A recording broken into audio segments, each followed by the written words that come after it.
Good afternoon. Today I'm going to be reviewing the Pagani design PD-1701. This watch is available from Trendy Men's Watch Store on AliExpress for €112. So firstly, let's look at the box that the watch comes in, and then I'll talk you through the other items one gets with the piece. So the PD-1701 comes in a black cardboard Pagani design watch box. One removes the lid, and inside the watch sits on a piece of foam inside a foam cutout panel, as one would expect. Although basic, it does suffice in protecting the watch in shipping, and I think it's perfectly acceptable to use this basic cardboard watch box, bearing in mind that this is a low tier price point piece at only €112. With a watch, one also gets this Pagani design branded microfiber polishing cloth. I always think it's a nice touch to get a branded microfiber polishing cloth, irrespective of the price point of a piece.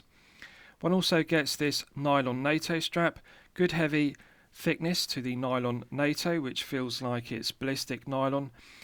The stainless steel keepers are brushed satin finish, good heavy gauge of metal to the keepers, and also the buckle and tang. The buckle and tang is signed to a high standard with Pagani design laser etched, and also the brand emblem is laser etched on the buckle. And also nice attention to detail, because on one of the keepers we've also got Pagani design laser etched. So I like the quality of the fabric, and I also like there's plenty of holes in the strap to allow for fine tuning the length of the NATO. So it's well executed. Flawless stitching throughout. The keepers are stitched either side, so they're not going to slip out of position, and it really is a good quality NATO strap. They could have cut corners and used a less expensive NATO strap, but this really is high quality. This is the owner's instruction manual. It is basic, although it does suffice in explaining the operation of the movement used, which is the Seiko VK63 Mecha Quartz. Clear, concise diagrams, and the instructions are in English. And lastly, one also gets this plastic guarantee card. As usual, the reverse isn't filled in. However, I'm pleased to report that this watch is covered by the usual 12-month international warranty, which is very reassuring. So, with regards to the specifications of the piece, this is the Pagani design PD-1701. The watch is clearly an homage to the Omega's Speedmaster, and it has very similar proportions: 42mm case diameter. It has a lug-to-lug measurement of 47.7mm, a thickness of 13.8mm, and the lug width is 20mm. The 5-link bracelet tapers from 20mm at the lugs down to the 2-button push clasp. The 2-button push clasp is signed to a high standard with Pagani design engraved. Good foam resistance to the 2-button push triggers. Now, as always, I'm going to be critical of there only being 3 micro adjustment holes. I would like to see Pagani design have 4 micro adjustment holes, which would allow for better fine tuning of the bracelet length. But having said that, it's very well finished and also very well executed. I like the foam resistance of the 2 triggers, and brushed satin finish to the interior on the top side, underside and flanks of the solid milled 316L grade stainless steel clasp. So it is very well executed, very well finished, and very aesthetically pleasing. However, there is a negative to it. As you can see, it has an abhorrent pressed stainless steel diver's extension. Really, this bracelet and clasp does not need a diver's extension. I think it's a disappointment, and really Pagani design should delete this, or alternatively, they should add a solid milled stainless steel diver's extension as per the PD-1661 and PD-1662, which are better. These kind of pressed metal diver's extensions really are abhorrent, and it's a clear cost-cutting measure. But having said that, it does deploy and click back into the body of the clasp to a satisfactory standard. I like the large mirror polished chamfer machined to the edge of the 2-button push clasp. It's very aesthetically pleasing and also finished to a high standard. So, double dome sapphire crystal. Now, the negative is there is no anti-reflective coating on the underside of the double dome sapphire crystal. And as you can see, when I tilt the piece at an oblique angle, it is highly reflective due to the silver hands and also the silver applied indices. Personally, I like the silver hands, although the Omega Speedmaster, which this is an homage to, has white hands, and this is subjective. Many collectors would prefer that this PD-1701 had white hands as per the Omega Speedmaster, which it is an homage to, but I actually like the silver hands despite them being highly reflective. They do contrast very well with the black dial. The subdial hands are also silver, and they contrast very well with the subdials, which have a convex profile recessed into the dial. So I like the 3D effects of the applied indices and also the recessed convex subdials. They add interest to the dial, and it does a good job of being an homage to the Speedmaster dial layout. I like the symmetry of the 3 subdials. Now, another subjective point is the date complication. Many collectors have expressed that they would prefer that the date complication was deleted. The Seiko VK63 Mecha Quartz does of course have a date complication, so they've elected to use it. White date wheel with black Arabic numerals. Personally, I would prefer a black date wheel with white Arabic numerals because it would blend better into the matte black dial.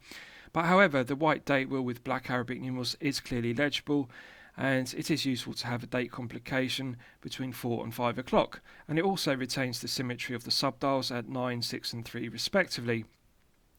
So very good looking dial execution, and also very similar to the Amiga Speedmaster, and I really like the dial layout. Now, the bezel insert is very well done, and I think Pagani design deserve full credit because it's actually made from ceramic rather than aluminium as per the Speedmaster. Ceramic is of course more scratch resistant than anodized aluminium, and they really have done an outstanding job of the tachymeter scale because, as you can see, the numerals are beautifully inlaid with white paint to a very high standard. It's absolutely flawless. The ticks and also the Arabic numerals are beautifully done. No defects in the ceramic whatsoever. It really is a top quality tachymeter on the ceramic bezel insert, and they could have used the cost cutting measure of an aluminium bezel insert, and really ceramic is superior. It's going to be more scratch resistant, and it's also very aesthetically pleasing because it has a glossy finish to it rather than a metallic matte finish. So I really like the ceramic bezel insert. I think it's very good, and it complements the double dome sapphire crystal. Now, with regards to the pushers, they're unsigned, as you can see, and they have a mirror polished cap to them as per the Amiga Speedmaster. The crown is solid stainless steel, coin edge finished and signed to a high standard with the Pagani design emblem, mirror polished with a matte bead blasted background, very aesthetically pleasing. So let's test the crown action. The screw down crown provides an effective hermetic seal to 100 meters of water resistance, which is perfectly acceptable. The Seiko VK63 has a characteristic pop. It pushes the winding stem out of the Mecha Quartz movement.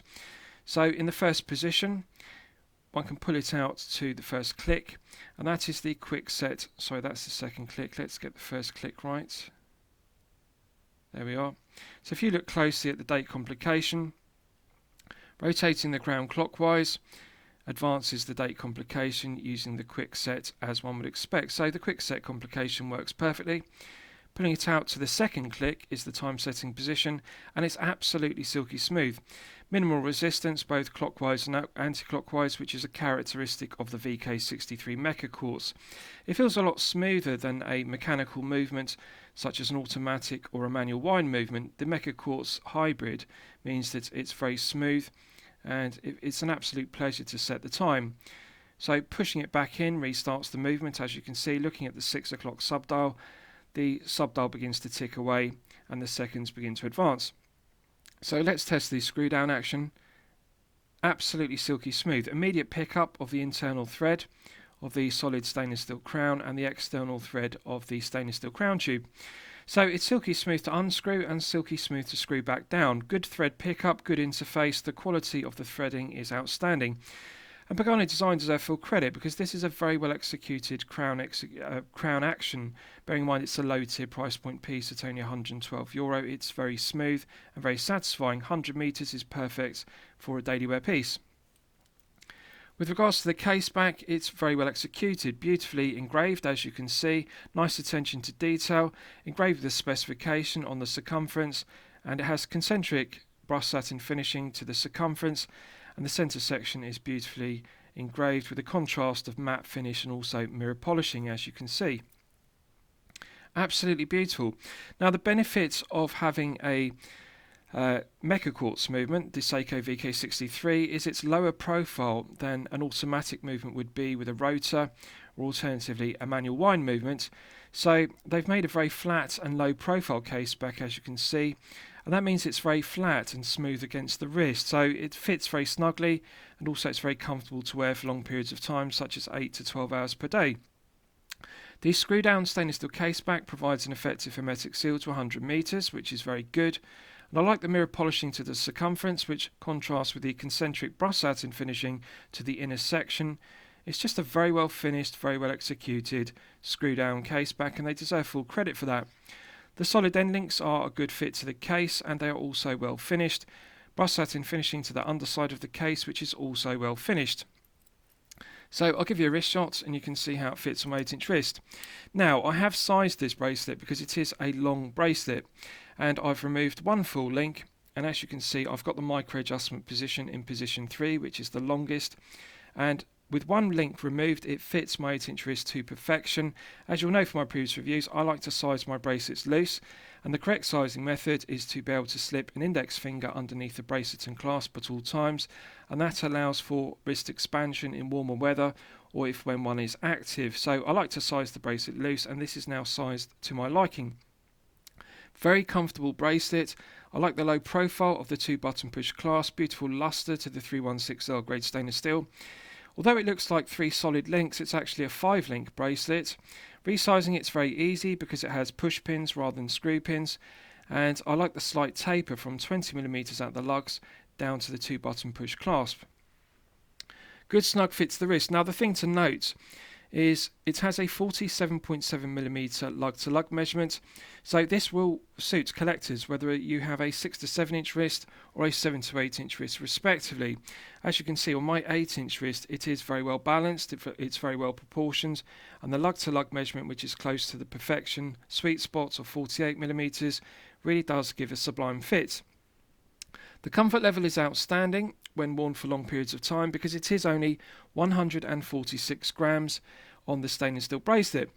Now, I've discussed this in my previous reviews. I consider circa 150 grams to be comfortable. It gives a nice feeling of wrist presence and also heft. It feels quality, but it's not uncomfortable. It doesn't make the head of the piece feel top heavy.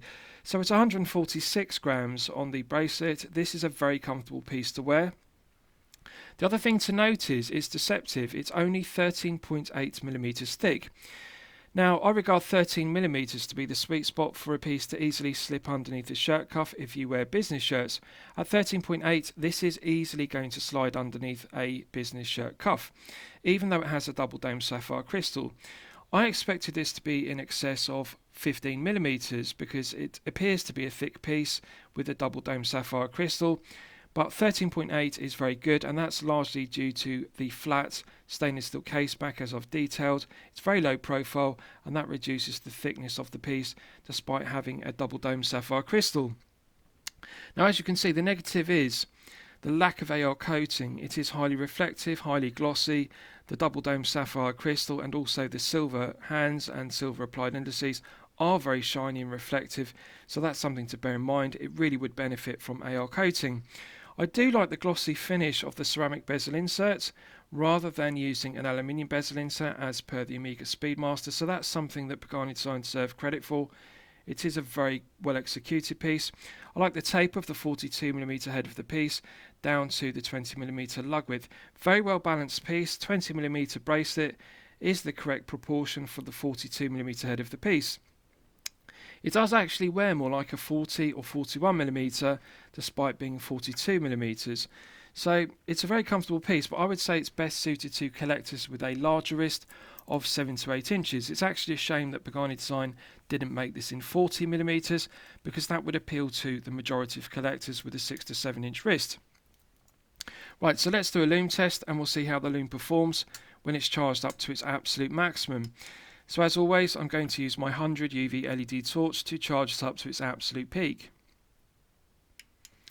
Right, so that's now fully charged, and you can see that it clearly uses C3 Luminova rather than C3 Superluminova. Personally, I would have preferred to see Pagani Design upgrade this to C3 Superluminova or alternatively BGW9 Superluminova, even if that meant increasing the price point of the watch by $5 or $10, because it would be worth it to get better quality Lume. The Lume is okay performance. It's performing to a reasonable standard for a low tier piece costing €112. It's glowing to a reasonable brightness, and it's also continuing to glow for a reasonable length of time. Now, the negative of the baton style hands is they don't allow for very large lume plots. They don't allow for several layers of C3 lumen over to be applied. The applied indices really only allow for dots of lume, as you can see. And again, this is really okay performance. It's nothing special. So really, there is room for improvement. If they had used BGW9 or C3 Supernova, it would glow much brighter despite not having much area. There isn't a large plot, an area of lume to be applied on the baton hands and the applied indices. So as you can see, it's now beginning to fade very quickly. So I would say that it's okay performance, but really there is room for improvement. Right, so let's discuss the movement used in the piece, because it's one of my favourite aspects of it. This uses the Seiko VK63 Mecha Quartz, which is a hybrid movement. It's made in Japan. It's one of my favourite Mecha Quartz movements due to the reliability. It's a good, solid, reliable, well-proven Mecha Quartz movement. The battery life is stated as 3 years. Now, the 3-year battery life is based upon you using the chronograph complication for 60 minutes per day. Now, in reality, you're not going to be using the chronograph complication for anything like 60 minutes per day. So it's nothing unusual for a Seiko VK63, the battery to last for in excess of 4 years or even 5 years if you're not using the chronograph complication for 60 minutes per day. So it's stated as 3 years, but in reality it's usually 4 years plus. So to get a movement which can run for 3 to 4 years is very good. The stated accuracy is excellent. It is plus or minus 20 seconds per month. Not per day, not per week, per month. So the accuracy is better than plus or minus 1 second per day. And bear in mind that this is a low tier price point piece at only €112. To get better than plus or minus 1 second per day accuracy, plus or minus 20 seconds per month, is outstanding. And that's one of the reasons why I really like the VK63. It's reliable, it's accurate, the build quality, the quality control, and the finishing of it is good. So it is a good, solid Mecha Quartz movement, and it's one of my favourites.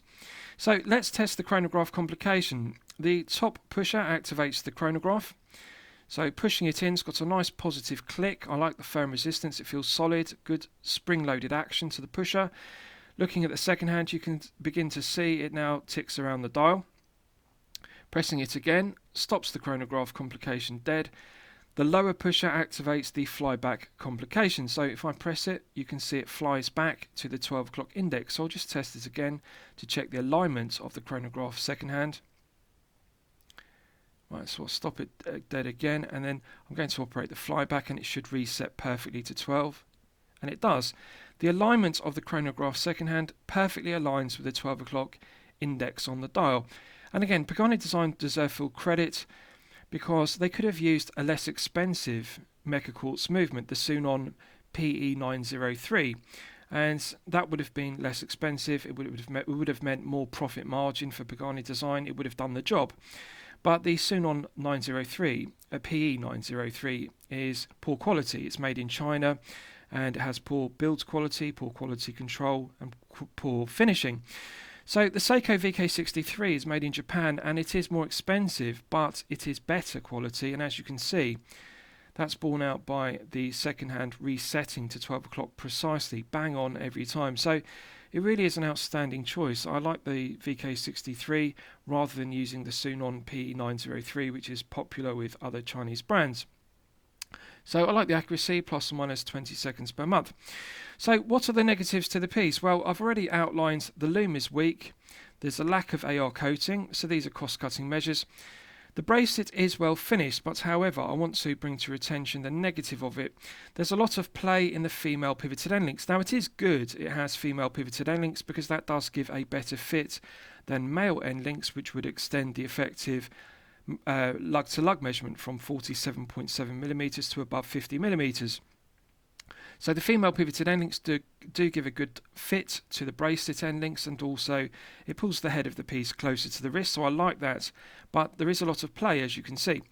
Now, there is a lot of play throughout the bracelet. It's very sloppy, as you can see. The push pins aren't a tight fit in the links. It's a 5-link bracelet. So it feels like a Jubilee bracelet rather than an Oyster bracelet with 3 links, because it has that extra articulation and play. Now, the positive of this is that it is actually very comfortable. I also like the fact that the links have an oval profile rather than being square, and that means that they're very comfortable against the wrist, because the bracelet flexes a lot like a Jubilee bracelet, and although it looks like 3 solid links, it is actually made from 5 separate links, and it does rattle, and it does have a lot of play. It's a very sloppy bracelet, but it is very comfortable. Now, there is a negative to it that I want to point out. The underside of the 5 links are sharp. They have sharp edges to the links, and that can catch arm hairs, and it can also feel irritant when it slides up and down the wrist. So that's something to bear in mind. There is room for improvement on the finishing of the bracelet. Now, the edges, the flanks of the bracelet don't have sharp edges. There's no sharp burrs. They don't feel sharp. It's not going to cut your skin. So the edges, the flanks of the bracelet are well finished. They're deburred to a satisfactory standard. Brushed satin finish to the flanks, the top side and the underside. So the finishing is good. It looks nice. Beautiful luster to the 316L grade stainless steel. Beautiful mirror polishing to the centre links in the 5-link bracelet. So it's well polished. But on the underside, the links feel sharp, and they do tend to catch arm hairs, and they do feel scratchy against the wrist. So that's something to bear in mind. Now, I think that this could be improved with better finishing, and I would advise you, if you're going to wear it on the bracelet, to use a nail file emery board and rub it across the links crossways, and that will actually deburr the edges. It will give them a nice chamfer on the edges of the links, just to take that sharp edge off. So use a nail file emery board, and that will reduce the sharpness. The top side isn't as sharp. The 5 links are better finished on the exterior to the interior, which is ironic, because it would be better if there were no sharp edges on the underside, because that's against the skin. It wouldn't be so detrimental if the top side links had sharp edges. So there is room for improvement on the bracelet, both in terms of the build quality. As you can see, there's a lot of play, and also the finishing with regards to deburring the 5 links to just remove the sharp edges, the burrs on the edges of the centre links. The edges are okay, so that's something to bear in mind. So lastly, I'll summarise the piece. What do I think of it overall? Well, when I'm considering reviewing a watch on my channel, the watch should meet 2 criteria. It should be both excellent quality and excellent value at the respective price point. So €112 is the price point of this piece. Now, in order to weigh it up, one has to really separate the piece into 2, the head of the piece and the bracelet. Looking at the case finishing on the head of the piece, the mirror polishing to the edge of the bracelet, the ceramic bezel insert, the quality of the luster to the satin finishing to the flanks, and the beautiful large bevels machined on the top edges of the case. The case finishing to the head of the piece is 10 out of 10. It is exceptional. No sharp edges, beautiful flawless mirror polishing, beautiful brushed satin finishing to the flanks. It really is a very well executed head of the piece. No criticisms whatsoever. And also the screw down case back is beautifully engraved, as you can see, beautifully finished. Now, with regards to the bracelet, this is the thing that lets the piece down, because as I've discussed, sharp edges on the underside, and also we've got a lot of play. It's a sloppy bracelet. The abhorrent diver's extension link, which is pressed metal rather than being solid milled, and also we have 3 micro adjustment holes. So there is room for improvement on the bracelet and clasp. I would describe this watch as an excellent head of the piece on a okay quality bracelet, which needs improvement. So difficult piece to weigh up without separating the head of the piece and the bracelet. Despite all the negatives, the lack of the AR coating, the weak lume and the sharp edges on the bracelet, I'm still going to declare it excellent quality and excellent value at the respective price point, because one has to factor in this is only €112, and you are getting a Seiko VK63, which is made in Japan. You're getting plus or minus 20 seconds per month, which is very good. Ceramic bezel insert, double dome sapphire crystal, 100 meters of water resistance. So the specification is strong, despite the quality of the finishing on the bracelet letting it down. So with all the negatives, I'm still going to declare it a champagne watch for lemonade money. I really like the watch, and I'm going to highly recommend it to you for your consideration. I hope you've liked my review of the Pagani design PD-1701. Please feel free to post your own comments below the video. Thank you very much.